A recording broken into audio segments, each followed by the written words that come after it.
paz do Senhor, meus irmãos. Graças a Deus. Deus é bom e fiel. Por isso que nós estamos aqui. Se não fosse a misericórdia de Deus, ai de nós, né? Ai de nós. Quantos têm sentido que Deus tem cuidado de você? Deus tem cuidado de nós. Graças a Deus. Não desanimes, Deus proverá. Deus, pois te cante sob suas asas. Deus velará por ti. Deus cuidará de ti no teu viver. Seu olhar te acompanhará. Deus velará por ti. Eu creio nessa promessa. Eu louvo a Deus por este dia, porque eu pude ver o cuidado de Deus na minha vida. E eu acredito que muitos dos irmãos também viveram mais este dia debaixo da potente mão de Deus. E é por isso que nós estamos aqui. É por isso que Deus nos traz aqui. E eu tenho certeza que Ele tem uma palavra agora ao meu e ao seu coração. Eu já disse para Ele aqui que eu me anulo agora. E eu quero que tão somente Ele seja revelado e a sua palavra seja revelada para nós aqui nesta noite. Pega a sua Bíblia, abra a sua Bíblia. Evangelho de João, capítulo de número 9. Evangelho de João, capítulo 9 e o versículo 8. Tema da palavra nesta noite: o poder de uma vida transformada. Vamos estar falando sobre este tema: o poder de uma vida transformada. Quantos irmãos procuram? Estou feliz de ver ali irmão Passos, irmã Marta. Que bom, vocês. Demorou tanto, né? 7 meses já se passaram. Já estava quase dando a luz. Estava completando 9 meses. Bem-vindo, irmão Passos, irmã Marta. Casal abençoados ali do Água Branca. Evangelho de João, capítulo 9, versículo 8. Diz assim: Então os vizinhos e aqueles que dantes tinha visto que era cego, diziam: não é este aquele que estava assentado e mendigava? É uma pergunta, vou repetir. Então os vizinhos e aqueles que dantes tinha visto que era o cego, diziam: não é este aquele que estava assentado e mendigava? Maravilha, podeis assentar. Deus abençoe. O poder de uma vida transformada. Acredito que todos os irmãos conhecem esta passagem bíblica. Este texto fala da cura de um cego de nascença. E eu quero pegar esta figura, eu quero pegar este milagre, esta mudança que Deus fez na vida deste cego e trazer para nossos dias atuais, para que a gente possa descobrir o quanto é valioso nós termos uma vida transformada pelo poder de Deus. Amados, não existe argumento a favor do Evangelho do que uma vida transformada por Jesus. Você só vai conseguir anunciar o Evangelho, proclamar o Evangelho com a sua total autenticidade, se de fato nós estivermos vivendo esta vida transformada por Jesus. Você já deva ter ouvido uma frase, um dito que diz assim, que contra fatos não existe argumento. Muito bem, irmã. Pelo menos a irmã respondeu. Eu ouvi, né? Não existe argumento. Quer dizer, uma vida transformada é fato. E interessante que, como eu já disse, que o homem dos nossos dias, deixa eu fazer aqui uma rápida introdução para depois eu entrar no assunto. O homem de nossos dias, ele está cansado de ouvir teorias, filosofias vãs. Eu não sei se os irmãos vão concordar comigo, mas eu particularmente, eu estou fastidiado de ouvir teorias. Teorias lindas, maravilhosas, encantadoras.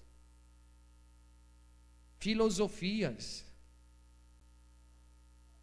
E muito pouco nós temos visto prática. Muito pouco. Então é isso que me leva a falar um pouquinho sobre isso nesta noite. Eu acredito, queridos irmãos, que o cristianismo genuíno, ele vai além da teoria. Tem que haver prática, vivência. Porque senão nós vamos apenas sermos bons teóricos e péssimos praticantes. E vou mais além. O Senhor Jesus, a Bíblia nos assim diz, nos relata que Ele se fez carne e habitou entre nós, exatamente para que nós pudéssemos ver a sua glória. Quando a Bíblia fala ver, contemplar a sua glória, fala do poder que há nele. E é óbvio que uma vez que nós entregamos totalmente a nossa vida a Cristo Jesus, nós passamos a viver esta experiência, a experiência da glória, da transformação, da mudança que é necessário que haja nas nossas vidas. Olha, meus queridos e amados irmãos, a transformação do cego, deixa eu entrar agora neste texto. A transformação deste cego, eu vou chamar de cego porque a Bíblia não fala o seu nome, perturbou a sociedade dos seus dias. Olha o que diz o versículo 8. Então os vizinhos e aqueles que dantes o conhecia, vivia com o cego, convivia com ele. Agora, vendo ele transformado, curado, os vizinhos começam a olhar: uai, não é ele? Não é aquele? Não era aquele maribundo, aquele cego que assentava à beira para esmolar? Não é aquele? Causou um espanto, causou uma admiração. Quando eu estava lendo esse texto, eu perguntava para mim mesmo e Deus, e falava: Deus, eu estou causando este espanto? Eu estou provocando este clima de que as pessoas olham e vejam, não é aquele? Eu percebo que hoje é lamentável dizer que muitos de nós não temos preocupado com a nossa reputação, não temos preocupado com o nosso comportamento este muitas das vezes totalmente vazio e fora dos princípios de Deus. E eu vejo aqui essa transformação aqui deste cego, porque havia algo diferente nele, havia algo que causava uma certa estranheza na vida daqueles que o conhecia antes. e que agora estava totalmente curado e transformado. Ó, meu querido irmão ou minha querida irmã que me ouve nesta noite, perguntemos para nós mesmos: há algo diferente na sua vida? Tem havido algo diferente nas nossas vidas, ao ponto daqueles que estão em nossa volta, seja vizinhos, amigos, familiares, ao olhar em nós, percebe-se algo diferente? Percebe-se uma mudança? Percebe-se uma transformação?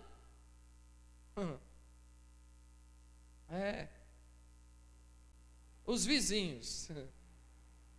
Vizinho é uma benção, né, irmão? Vizinho é uma benção. Os vizinhos te conhecem. Quando pega o filho para bater, quase espanca. E xinga aquele nome, aqueles palavrão, aí o vizinho está lá. Ah lá, ó, é crente.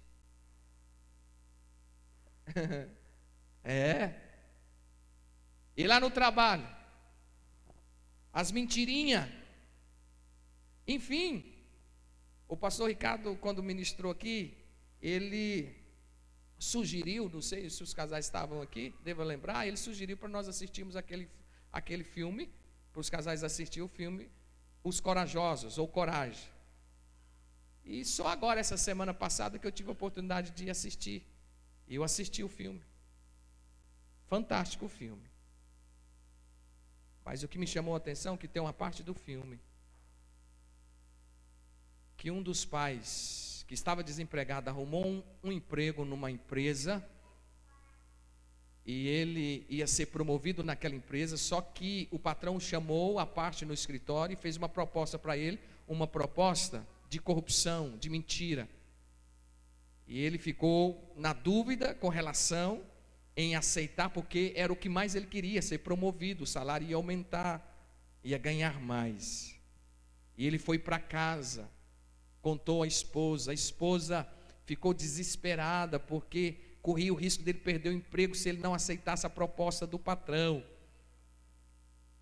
E ele resolveu então, no outro dia, chegou no emprego e deu a resposta para o patrão, que não aceitaria aquela proposta, porque ele estaria quebrando um princípio bíblico, um princípio da palavra de Deus, que era mentir, e que ele aprendeu. Não foi a igreja e o pastor que ensinou, não, foi Deus, a palavra que ensinou, que não pode mentir. E o patrão mudou de ideia e disse: então você serve para o cargo de confiança que eu tenho. Porque todos, você é o sexto, eu convidei 5, todos os 5 aceitaram a proposta de mentir. E o cargo é tanto de confiança que eu preciso de alguém que eu possa confiar. Então você está promovido. Assista o filme. Olha, meus queridos irmãos, e quantas das vezes nós nos corrompemos tão facilmente. Estamos vendendo a nossa alma muito barata, sendo que ela custou o preço do sangue de Jesus. Estamos negociando no reino de Deus e as coisas de Deus de uma forma assustadora. Olha a vida deste homem aqui, este cego de nascença, que todos os conhecia. Os vizinhos outrora o via quando mendigava, e agora os vizinhos então perguntam: não é este mesmo que se assentava então a mendigar? Uns diziam: é ele. E outros: não é ele, não pode ser. Olha, meus queridos irmãos, foi necessário o cego abrir a boca e dizer: sou eu mesmo, eu sou aquele. Olha o testemunho aí: eu sou aquele que outrora estava sentado mendigando, agora eu estou transformado, curado pelo poder do nome de Jesus. Acho fantástica essa história. E é bom dizer, colocar aqui, abra sua Bíblia, no mesmo Evangelho de João, vamos acompanhar. No capítulo 1 de João, o apóstolo João, ele começa assim a sua narrativa. No capítulo 1 e versículo 1, ele começa assim: no princípio era o verbo, e o verbo estava com Deus, e o verbo era Deus. Olha só, o que o senhor quer dizer com isso? Veja só aqui, amados, o apóstolo João começa dizendo: olha, a palavra criadora é do Pai. Ele tem a palavra criadora. É o que eu vejo aqui. O seu evangelho é as boas novas. O seu evangelho, ele tem um poder, como bem disse Paulo: não me envergonho deste evangelho, porque é poder de Deus. Para quê? Para mudar, amados, para transformar. Para transformar a criatura velha em uma nova criatura. Paulo diz: eu não me envergonho deste evangelho. E eu vejo aqui, então, neste texto, continuando aqui, este raciocínio, sem dúvida alguma, eu vejo aqui como que o Espírito de Deus está nos dizendo nesta noite, que o mundo, ele carece, ele necessita desta boa nova da salvação. E a boa nova da salvação, amada, é exatamente isto: é uma vida transformada, uma vida mudada. Nós teremos condições de proclamar o evangelho de Jesus, certo?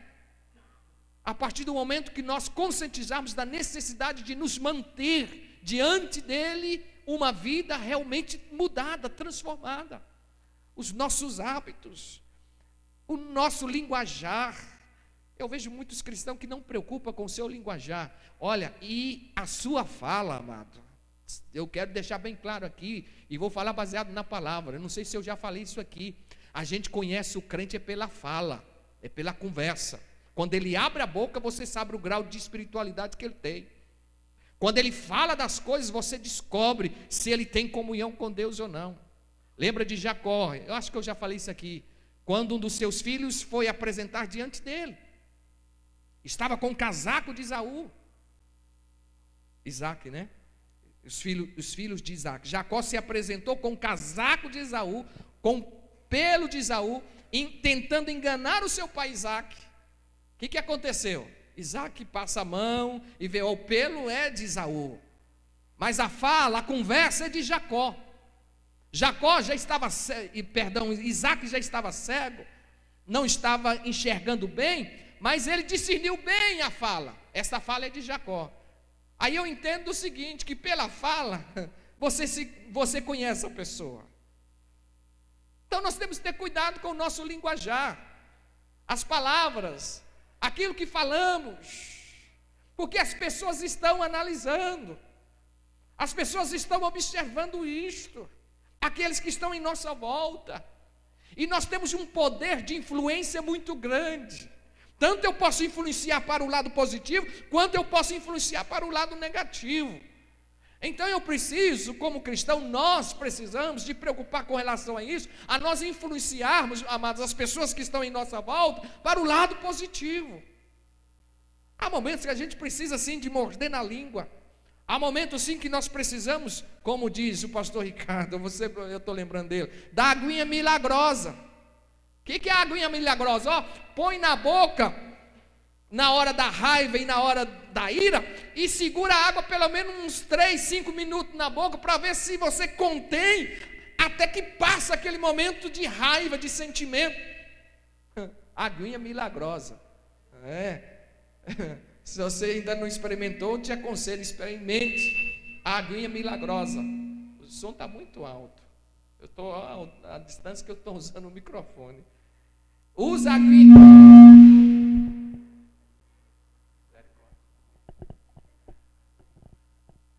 Usa esta água milagrosa, porque ela vai fazer com que você vença aquele momento de sentimento, às vezes de ira, né? Que quer dominar a sua vida, as nossas vidas, e que nós precisamos de ter o controle, o equilíbrio no momento de ira. Porque todos nós iramos. A Bíblia diz: ireis. Irar não é pecado, mano. Irar não é pecado. A Bíblia diz: ireis e não pequeis. E quando a gente peca, quando é que a gente peca? Quando a ira vem? É quando você deixa ela dominar por completo seus sentimentos. Aí você começa a agir de forma que fere os princípios de Deus e a sua palavra. Voltando ao texto. Voltando aqui ao texto que nós lemos. O mundo hoje está precisando da nova do Evangelho. Mas sabe por que muitas das vezes as pessoas, às vezes até têm vindo à nossa igreja, às vezes até vêm à frente, aceitando a Jesus, e muitas das vezes não voltam mais? São vários os fatores. Não voltam mais à igreja, ou fica por um tempo e depois não permanece? Nós temos que pensar sobre isso. A maioria das vezes, não em via de regra, tá? Eu não vou falar aqui que esse seja o único motivo, mas existem muitos outros. Eu vou citar um deles. A maioria das vezes é porque nós temos sido fracos no nosso testemunho. Temos sido fracos. Não temos testemunhado ao ponto das pessoas perceberem e notarem que vale a pena, que compensa. Quantos de nós, você lembra o primeiro dia que você veio à igreja? E eu sei que muitos dos irmãos que vieram, não vou dizer todo, mas eu penso que uma boa parte dos que vieram aqui nesta noite, vieram em busca de ouvir algo de Deus, de receber algo de Deus. E a gente vem à casa de Deus com esse sentimento. Deva ser assim. A gente vem com essa vontade de receber algo de Deus. As pessoas que estão no mundo, ela também vem à casa de Deus em busca de algo diferente. Aí, se não encontra esse algo diferente, para quê? Para que continuar? Para que voltar? Não. De repente, o ambiente que ela esteja, Deus me livra de falar, mas às vezes isso é a verdade, às vezes está melhor do que aqui. Porque chega aqui, vê os crentes brigando um com o outro, vê os crentes falando um do outro, ferindo um outro, criticando o outro, humilhando o outro, e aí vai. Olha, amados, esse ambiente hostil, esse ambiente de guerra um contra o outro, olha, quem quer participar dele? Fui, estou fora, está entendendo? E outra, às vezes damos uma aparência, de que, meu Deus, vivemos em comunhão. Deixa eu falar um fato para os irmãos. Eu cheguei em casa há pouco, e hoje, lamentavelmente, eu fui escalado de serviço. Não quero criticar, mas não é a minha intenção, Deus conhece. Mas eu estava escalado hoje pela parte da manhã, trabalhei na parte da manhã, na festa de Trindade.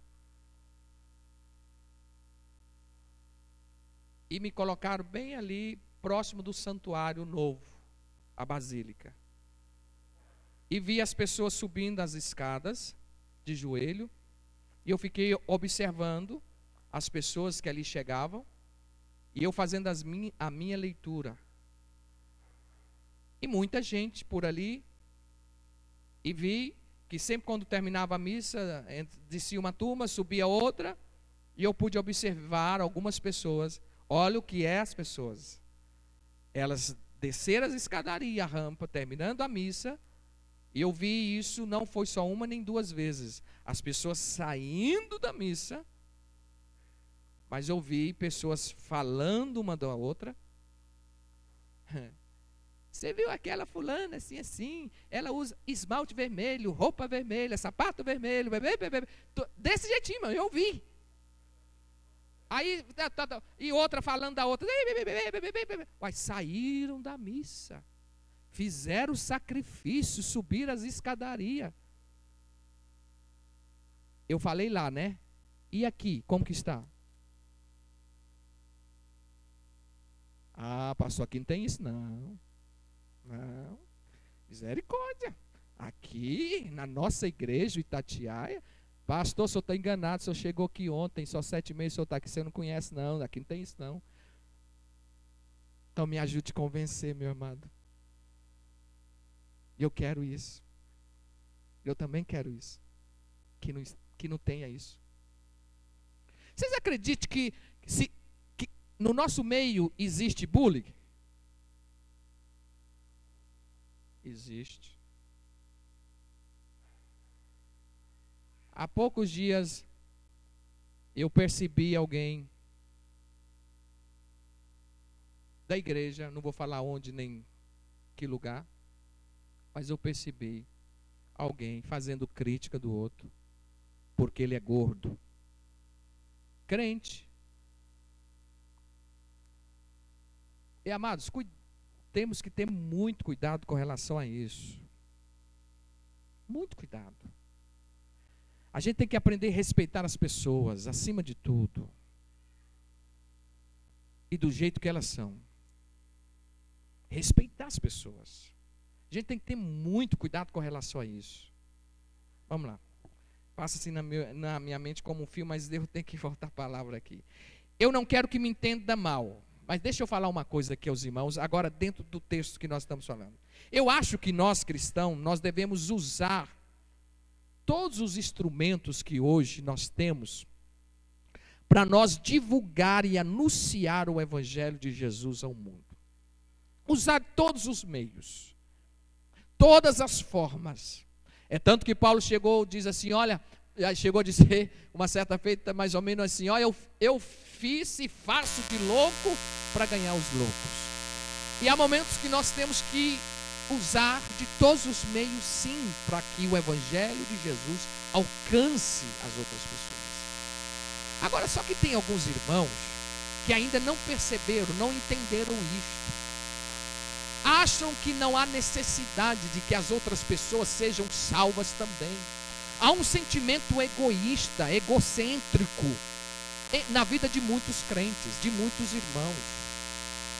Amados, nós temos que preocupar, sim, primeiro, é óbvio, com a nossa salvação. Em mantermos uma vida transformada pelo poder do Evangelho de Jesus e automaticamente, uma vez sendo transformados, nós preocuparmos com aqueles também que ainda não foram alcançados pelo poder do Evangelho de Jesus Cristo. Aqueles que Deus coloca no seu caminho, aqueles que você convive uma boa parte do tempo e da hora. Tem pessoas que passam às vezes 8 horas, hoje a carga horária de trabalho é 8 horas, né? Então você passa 8 horas com seu amigo e amiga de trabalho, comenta e fala de tudo, menos do poder do Evangelho de Jesus. Que tipo de crente é este? Que tipo de crente eu sou? Eu trabalhei com uma pessoa hoje, e muito católico, que nós trabalhamos de dupla, muito católico. A primeira coisa que quando eu cheguei lá, eu perguntei, você é católica? É uma policial feminina. Ela disse, sim, sou católica. Eu falei, você é praticante mesmo? Você vai às missas? Sim, vou à missa. Aí eu já pensei, já estou com uma católica aqui do meu lado, né? Agora vou caçar uma oportunidade, uma chance, uma abertura na hora certa para me falar de Jesus para ela. E Deus preparou um momento excelente, maravilhoso. Ela mesma virou para mim, lógico que ela me perguntou qual a religião minha. Eu disse, eu sigo a Cristo, eu sirvo a Jesus. Aí sim, passou, e surgiu uma oportunidade. Ela viu um versículo bíblico, e ela perguntou para mim, ou melhor, ela pediu para mim, decifrar, que ela não entendia bem aquele versículo. Aí começou o assunto, o diálogo. Aí foram mais de 6 horas ela ouvindo falar de Jesus.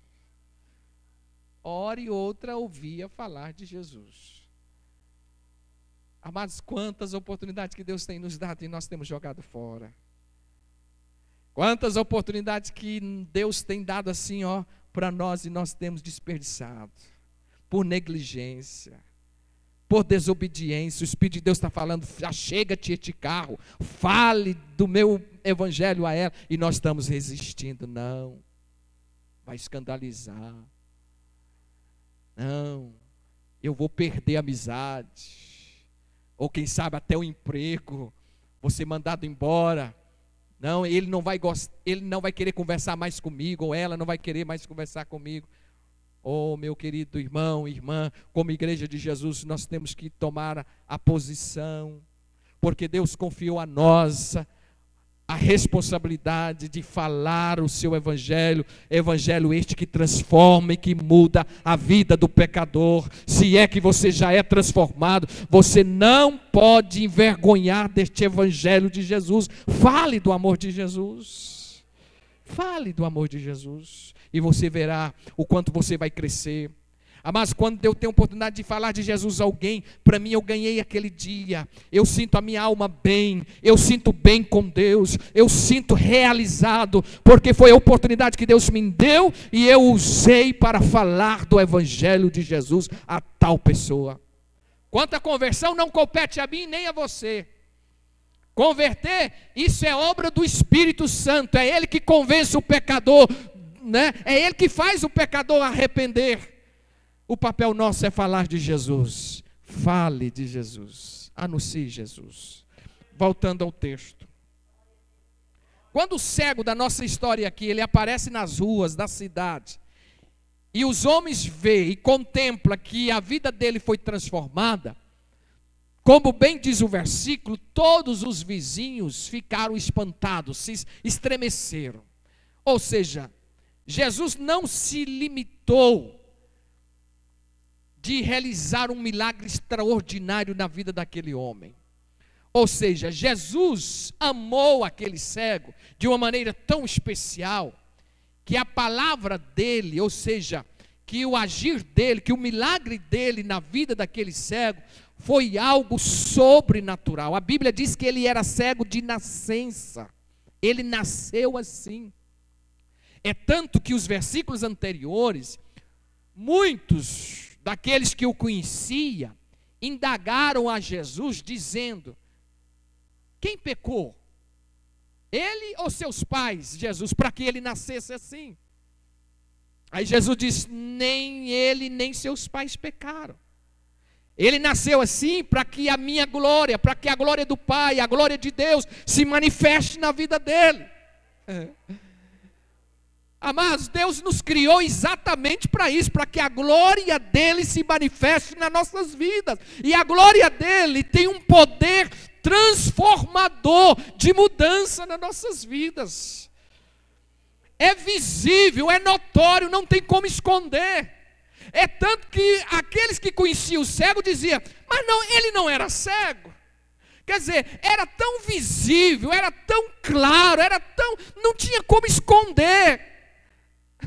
É tanto que o cego teve que abrir a boca e dizer: não, sou eu mesmo, sou eu sou eu aquele, não tenha dúvida, eu estou curado, eu estou transformado, a minha vida mudou, agora eu estou vendo. E eles continuaram a indagar o cego, né? Eles continuaram a questionar o cego: quem fez isto? Quer dizer, como foi? Como que isso aconteceu? Agora o cego, não mais cego, agora curado, né? Diz para ele: eu não sei. Eu não sei como isso aconteceu. Só uma coisa eu sei: eu era cego e agora eu estou vendo. Se vocês quiserem saber, vai lá e pergunta a ele, porque foi ele que me curou. Oh, amados, não tem explicação. Milagre não se explica.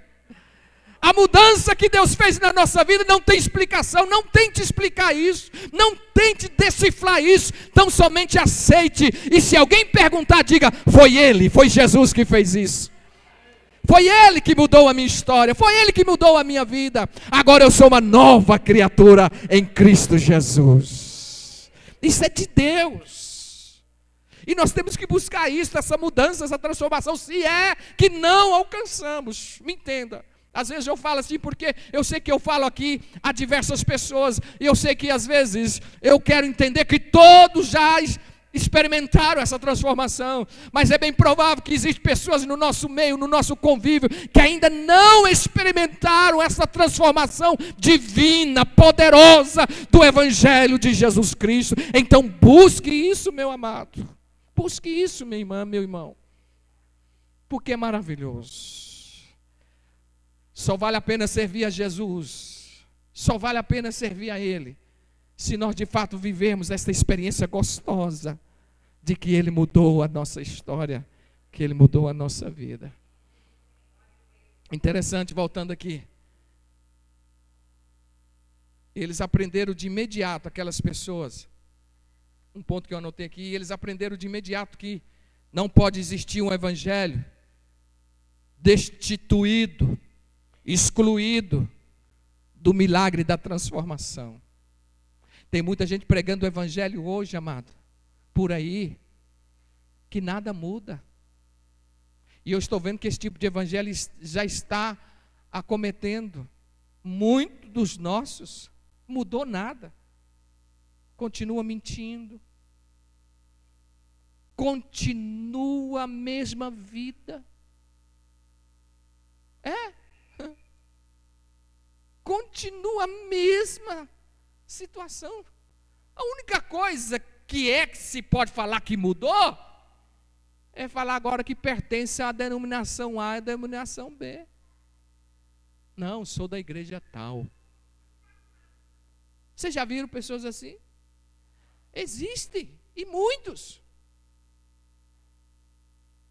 Que evangelho é este?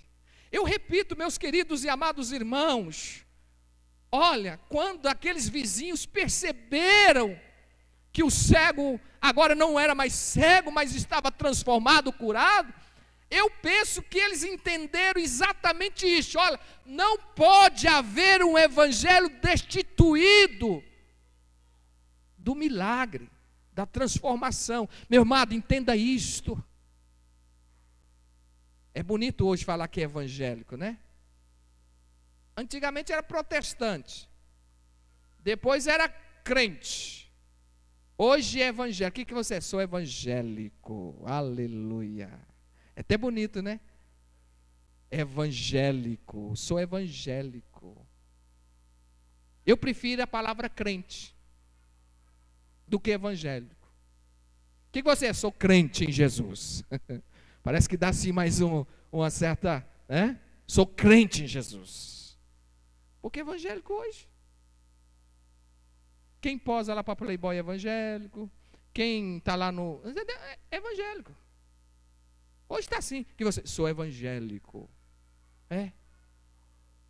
Esquarteja o outro lá, mata o outro. Quando é festa lá, é evangélico. Agora é evangélico. É evangélico. Todo mundo é evangélico. Agora... eu penso que quando os vizinhos viram aquele cego, que é o texto, agora curado, e viram ele, agora, não, esse aí ele era cego, mas olha lá, mudou. Então isso significa que este evangelho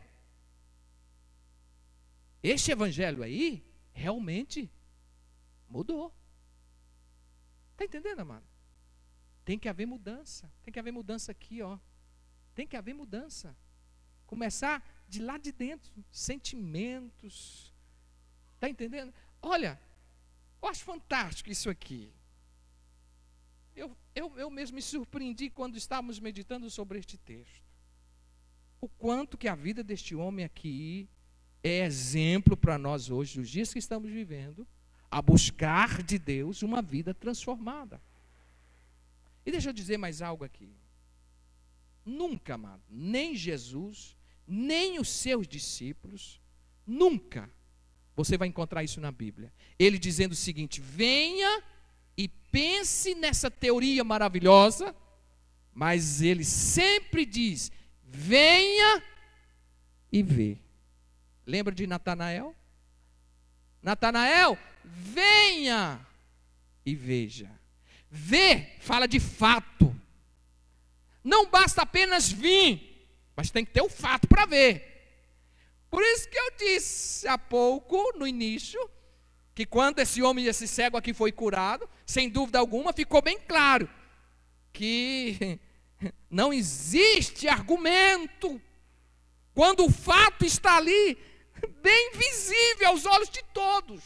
Não existe.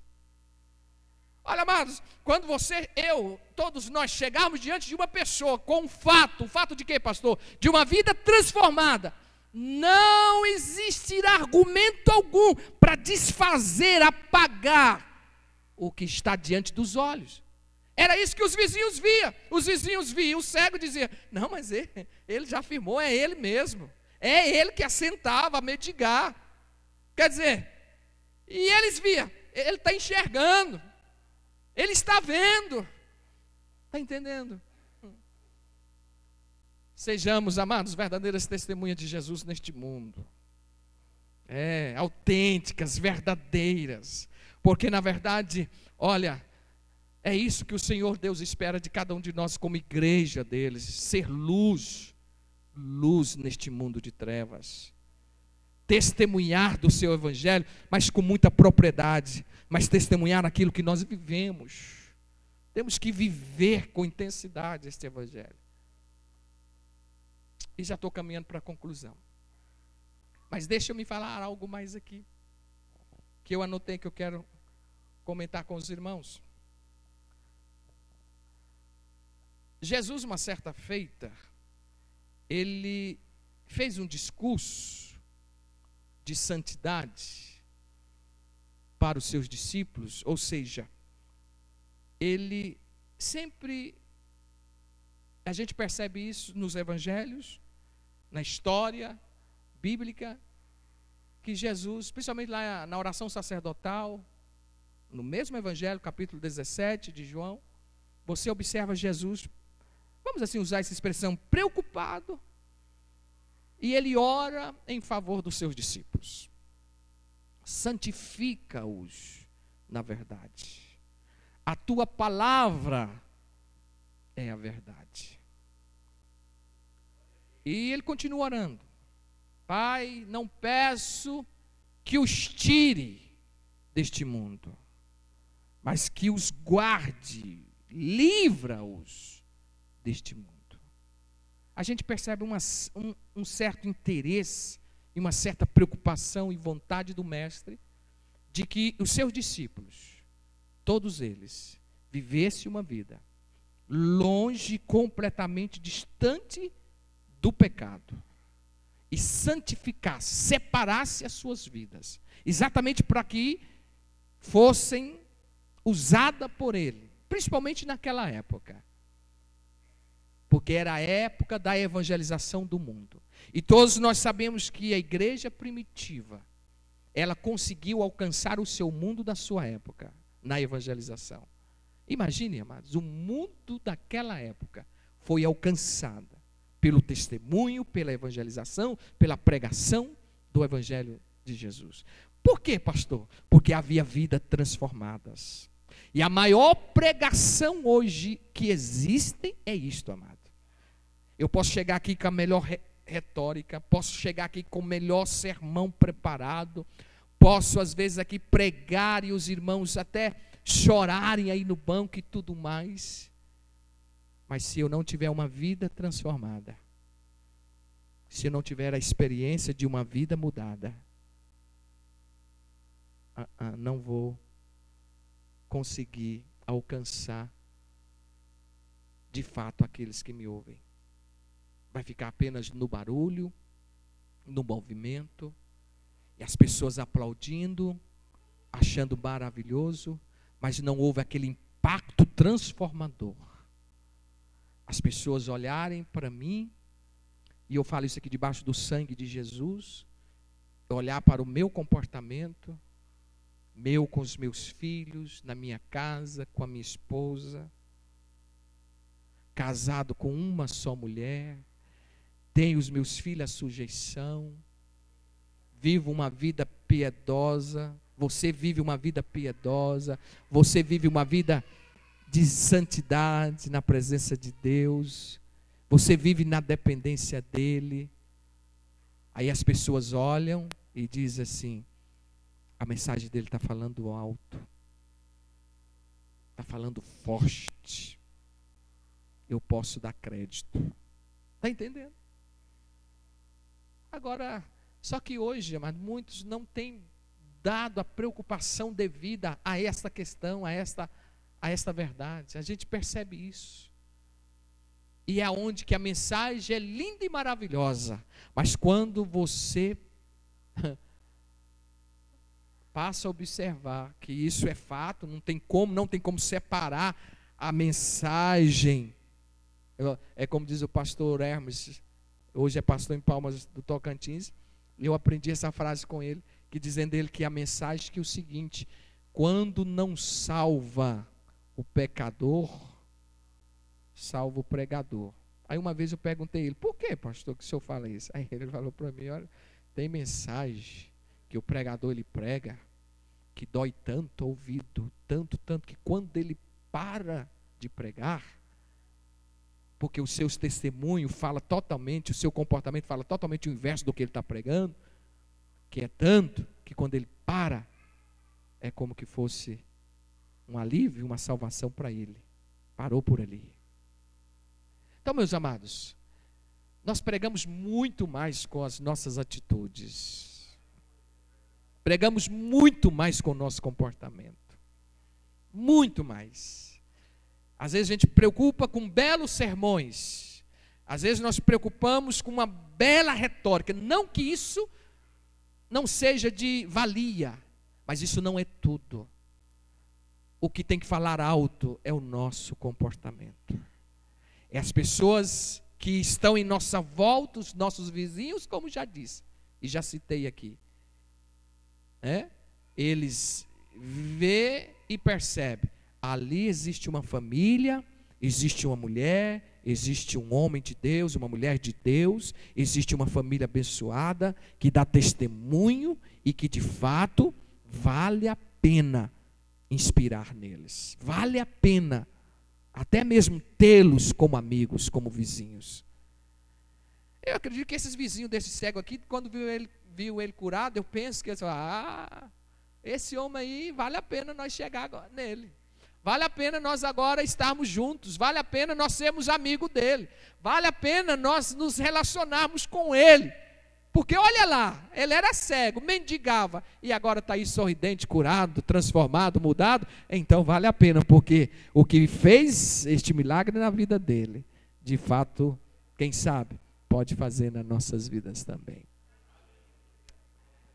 Meus queridos irmãos, nessa declaração que o cego aqui faz, deixa-me concluir aqui. Essa declaração que o cego aqui faz no capítulo 9, o versículo de número 8, eu vou ler mais uma vez para a gente concluir. Ele diz assim, glória ao nome de Jesus: então os vizinhos e aqueles que dantes dizia, visto que era cego, dizia: não é este aquele que estava sentado e mendigava? Aí vem o verso 9. Uns dizia: é este, e outros: parece-se com ele. Ele dizia: sou eu. Aí o verso 10. Dizia-lhe, pois, como se abrir os olhos? E ele respondeu e disse-lhe: o homem chamado Jesus fez lodo, untou os meus olhos e disse: vai ao tanque de Siloé e lava-te. E então fui e lavei-me e vi. Aleluia. E disseram-lhe: pois onde está ele? Respondeu: não sei. Levaram, pois, aos fariseus o que dantes era cego. Olha o que eles fizeram: pegaram o homem, levaram diante das autoridades religiosas da época, exatamente para ser questionado. Aí o verso diz: e era sábado quando Jesus fez o lodo e abriu os olhos. Sábado? Meu Deus, não podia jamais fazer milagre. Tornaram, pois, também os fariseus e perguntaram-lhe: como viram? E eles lhe disseram. E ele disse. Aí os fariseus começaram a questioná-lo. Aí o cego disse: olha, eu só sei que ele fez lodo, colocou nos meus olhos, lavei-me e agora vejo. Então, algum deles, fariseus, diziam: este homem não é de Deus, pois não guarda o sábado. Olha o religioso aqui. Isso não é de Deus. Você já ouviu isso? Isso não é de Deus, não é de Deus, viu, pastor? Viu, irmão? Ó, esse negócio aí não é de Deus. Temos que ter cuidado com isso. Pois ele não guarda o sábado. Diziam os outros: como pode um homem pecador fazer estes sinais? E havia dissensão entre eles. Olha, comedor de feijão. Como que pode? Como que pode acontecer isso? Mas isso aqui é uma realidade. Aí continuando o texto. Tornaram, pois, a dizer ao cego: tu que dizes daquele que te abriu os olhos. E ele respondeu: que é profeta. Ó, irmão, que revelação. Os fariseus perguntam: o que você fala acerca deste que fez este milagre aí? Ó, ele é profeta. Ele é profeta. Continuando, para terminar aqui. Continuando, agora o versículo de número 18. Os judeus, porém, não creram que ele tivesse sido cego, e agora visse, enquanto não chamaram os pais do que agora via. Olha só, eles tinham dificuldade de aceitar o milagre. Porque o negócio deles, amados, era muito no natural. O negócio aqui dos judeus era muito assim, entendeu? Na deles, se não fosse do jeito deles, da maneira deles. Eles tinham dificuldade de aceitar. Não, essa explicação aí, não, essa interpretação aí não está convincente. Não bate, você entendeu? Não encaixa. Era mais ou menos assim. Os judeus, olha o que diz o verso 18. Os judeus, porém, não creram que ele tivesse sido cego. Não, esse homem aí, não é aquele que é cego de nascença. Esse homem nunca foi cego. Chama os médicos, oftalmologista, sei lá, chama aí os médicos. Passa ele pela bateria de exame. Eu estou parafraseando isso aqui, irmão, que se fosse hoje nos nossos dias, faria isso. Chamava os médicos, faz um exame nele aí, vê aí se ele era cego mesmo de nascença. E era capaz mesmo com o resultado do exame ainda achar um meio para dizer: não, conversa. A ciência não explica isso aqui não. Continuando, verso 19. Perguntaram-lhe dizendo: é este o vosso filho? Quer dizer, chamaram os pais, né? Perguntaram: é este o vosso filho que vós dizeis ter nascido cego? Como, pois, vê agora? Agora que eu acho lindo. Os seus pais responderam e disseram-lhe: sabemos que este é o nosso filho e que nasceu cego. Olha o que os pais falam: esse é o nosso filho e ele nasceu cego. Mas como agora vê, não sabemos. Quer dizer, milagre não se explica. Os pais, em outras palavras, os pais dizem: nós não somos loucos para tentar explicar isso, porque senão nós vamos entrar em parafuso. Uma coisa eu sei, ele era cego. Uma coisa eu sei, ele nasceu cego. E agora ele está vendo. Aí continuando o verso, olha só o que diz, tem mais coisa aqui linda. Sabemos que este é o nosso filho, já li. Mas como agora vê, não sabemos. Ou quem lhe tem aberto os olhos, não sabemos. Olha o que o pai diz, ele tem idade. Idade o suficiente. Quer dizer, pergunte a ele. E ele mesmo falará por si mesmo, como tudo aconteceu, pergunta a ele. Quer dizer, não tem ninguém melhor, né, para falar do que aconteceu do que ele. Porque é ele que está vivendo essa transformação aí, essa mudança. Então pergunta a ele. E foram perguntar. Agora, olha o que diz o versículo de número 23. Por isso... Não, verso 22 ainda. Seus pais lhe disseram: por que disseram isso? Porque temiam os judeus. Porque já os judeus tinham resolvido que se alguém confessasse ser ele o Cristo, fosse expulso da sinagoga. Por isso é que os seus pais disseram: tem idade, pergunta-lhe ele mesmo. Chamaram, pois, pela segunda vez o homem que tinha sido cego e disseram: dá glória a Deus. Nós sabemos que este homem é pecador. Respondeu ele, pois, e disse: se é pecador eu não sei, uma coisa eu sei, é que havendo eu sido cego, agora eu vejo. Quer dizer, não vou entrar em discussão com vocês, não vou entrar em debate com vocês, eu não quero, não me importa, eu não quero ficar aqui batendo boca com vocês. Uma coisa eu sei, eu era cego e agora estou vendo. Glória ao nome de Jesus. Meu amado, deixa eu resumir e falar uma coisa aqui, que o nosso horário já se foi. Meu querido irmão, se você ainda não viveu a experiência, se é que ainda não viveu esta experiência, de uma vida transformada por Jesus, debaixo do nome e do sangue de Jesus, eu te desafio a você buscar isto, viver isto. Deixa Jesus mudar a sua vida por completo, por meio do poder do Evangelho, da palavra. Mudar os seus hábitos, mudar seu comportamento, sua maneira de pensar, sua maneira de ser, sua maneira de proceder, de relacionar, de conviver com as pessoas, sim. Sua maneira, meu amado, por completo, em todos os aspectos. Deixa a palavra de Deus entrar, deixa Deus trabalhar na sua vida, porque Deus só vai fazer a mudança se nós abrirmos o nosso coração e dizer para Ele: Deus, eis-me aqui, muda a minha vida. Que Deus nos abençoe e que essa palavra possa servir para cada um de nós.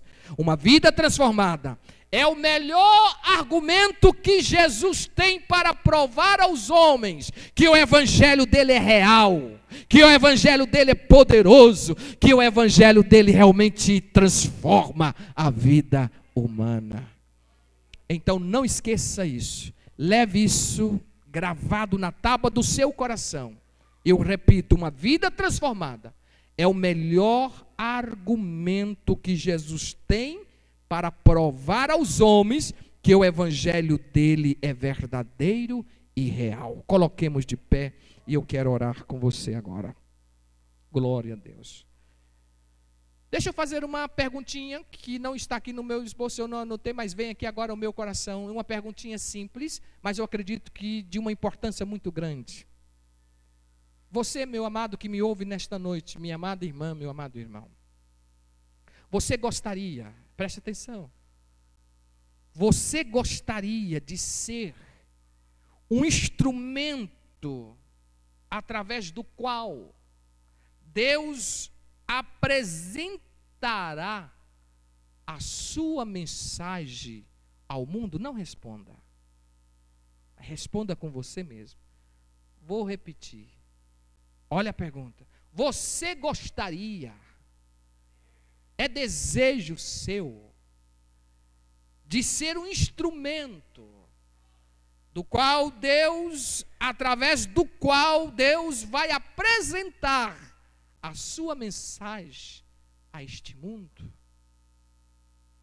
Se a sua resposta for positiva, se for um sim, eu te convido então a você viver uma vida transformada. Transformada. Peça a Deus, busque nele, na sua palavra, uma vida transformada, uma vida mudada. Faça a diferença, meu irmão. Faça a diferença, minha irmã.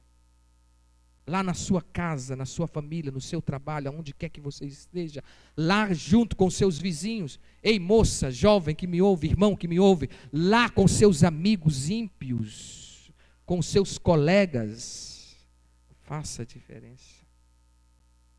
E deixe Deus te usar como este instrumento, para que a mensagem dele seja proclamada e as pessoas vejam e contemplem que este evangelho realmente, como diz a própria palavra de Deus, ele é poderoso para mudar a vida das pessoas. Senhor nosso Deus e nosso Pai que estás nos céus, obrigado por esta noite.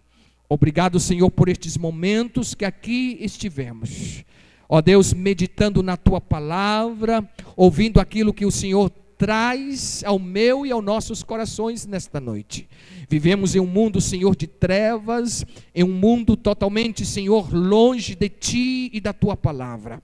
E aonde, Pai, há uma necessidade de que o teu evangelho seja proclamado, que a mensagem da cruz seja anunciada.